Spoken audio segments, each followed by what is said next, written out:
সুপারিশনামার প্রতিটা পৃষ্ঠা বিভিন্ন জায়গায় তারা এটা লিখেছে। তার মানে তারা যে কোনো মূল্যে দেশে পতিতাবৃত্তি এটাকে প্রতিষ্ঠা করতে চায়। তারা চায় মহল্লা এটা প্রতিষ্ঠা হয়ে যাক। 34 নম্বর পৃষ্ঠায় আছে সংবিধানের অনুচ্ছেদ 18-2 গণিকাবৃত্তি অর্থাৎ পতিতাবৃত্তি বিষয়টিকে বাদ দিতে হবে।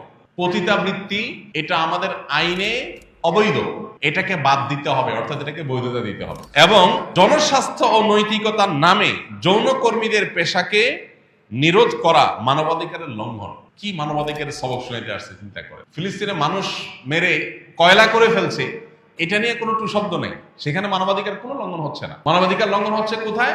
পতিতাবৃত্তি করতে না দিলে নাকি মানবাধিকার লঙ্ঘন হচ্ছে।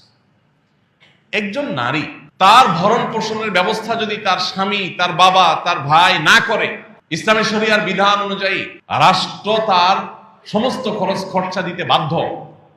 রাষ্ট্র করবে, সমাজ করবে, সেটা না করে তাকে পতিতাবৃত্তির পথে আপনি অগ্রসর করে দিচ্ছেন। এদেশে যত নারী এই জঘন্য কর্মে, এই ঘৃণ্য কর্মে যারা লিপ্ত হয়েছেন বা যারা এটাকে পেশা হিসেবে বেছে নিয়েছেন, একজন করে যদি সবার সাক্ষাৎকার সংগ্রহ করা হয়, দেখা যাবে প্রত্যেকের জীবনে প্যাথেটিক ইতিহাস আছে। কেউ এখানে স্বেচ্ছায় আসে নাই, তাদেরকে কোনো দালাল চক্র জুলুম করে অন্যায়ভাবে তাদেরকে এই পথে এনেছে। সেখান থেকে তাদেরকে উদ্ধার করার কথা দরকার, সেটা কথা না বলে উল্টা বরং তাদের সেই কাজে যেন সারা জীবন তারা থাকে, সেই বন্দোবস্ত যারা করতে চায়, এরা নারীর বন্ধু, এরা নারীর শত্রু। আপনি নারীকে অধিকার দেওয়ার নাম করে আপনার ব্যবসা বন্দোবস্ত পাকাপোক্ত করছেন।